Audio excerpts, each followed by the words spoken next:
ఇప్పటిదాకా మీరు ఎన్నో న్యూస్లు చూసి ఉంటారు. నేను కూడా నాకు తెలిసిన న్యూస్లన్నీ షేర్ చేసుకుంటూనే ఉన్నా. కానీ ఇప్పటిదాకా ఇంత ఇటువంటి ఒక న్యూస్ అయితే నేను చెప్పలేదు, అసలు వినలేదు కూడా. చాలా సంబంధాలు అటువంటివి ఇటువంటివి ఎట్లా ఇట్లా అని చాలానే విన్నా, కానీ ఇటువంటిది నేనైతే వినలే. నాకు అనిపించేది ఒక ప్యూర్ బంధం అంటే మేబీ ఇదే ఉండొచ్చు అన్నట్టుగా.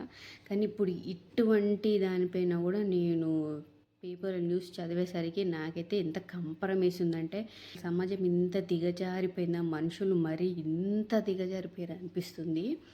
ఒక వైఫ్ అండ్ హస్బెండ్, ఒక ఊర్లో వైఫ్ అండ్ హస్బెండ్కి 4 పిల్లలు, 2 ఆడపిల్లలు 2 మగ పిల్లలు.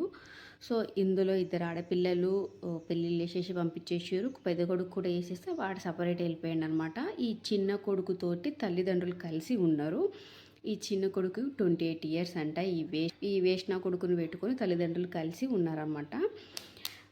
కానీ ఈ వేష్ణ కొడుకు కొన్ని రోజుల నుంచి బాగా మద్యానికి అలవాటు పడ్డాడంట. మద్యానికి అలవాటు పడి సొంత తల్లి మీదనే అసభ్యకరంగా బిహేవ్ చేస్తున్నాడంట. అసభ్యకరంగా బిహేవ్ చేస్తే మందలిచ్చి ఇది చేస్తున్నారు. కానీ ఒకరోజు ఈ నెల 13 తారీఖేమో అర్ధరాత్రి బాగా తాగేసి వచ్చి అట్లనే చేసినంట. వాళ్ళ మమ్మీ లోపల రూమ్లో ఏమో పడుకొని ఉందంట. వీళ్ళ డాడీ అనేది బయట వరండాలో ఉంటుంది కదా, సో అట్లా పడుకొని ఉన్న టైంలో బాగా తాగేసి అర్ధరాత్రి వచ్చి మళ్ళీ వాళ్ళ మమ్మీ దగ్గరికి వెళ్ళి అట్లనే అసభ్యకరంగా ప్రవర్తిస్తుంటే అది వాళ్ళ నాన్న వెళ్ళి చూసి, ఏం చేస్తున్నావురా, అసలుకి ఎంత చెప్పినా మారతలేవు అది అని చెప్పేసి కొంచెం గొడవ జరిగినప్పుడు వాళ్ళ నాన్నని పక్కకు తోసేసిండంట. నువ్వు జరుగు పక్కకు అనేసి. ఇంకేమో ఘర్షణ జరిగింది వాళ్ళ మధ్యలో. ఇంకా వాళ్ళ నాన్న కోపం తట్టుకోలేక నాకైతే మంచి పని చేసిండు అనిపించింది. ఫస్ట్ కొడుకుని కొట్టి చంపిన తండ్రి అని ఇచ్చిర్రు. అసలు ఏంది ఇది, ఎవరికైనా అనిపిస్తుంది కదా, కొడుకుని కొట్టి చంపడం ఏంటి, అసలు ఏంది మ్యాటర్ అని చదువుదాము అనేసి చదివిన. అప్పుడు ఒకలాగా అనిపించింది, కానీ ఇది చదివినాక మంచి పని చేసిన అనిపించింది నాకైతే.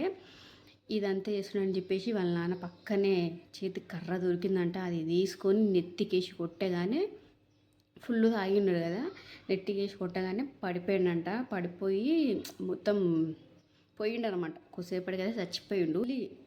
9 నెలలు కని మోసిన తల్లి దగ్గరనే అసభ్యకరంగా ఎవడన్నా అట్లా బిహేవ్ చేస్తారా నాకు అనిపించేది.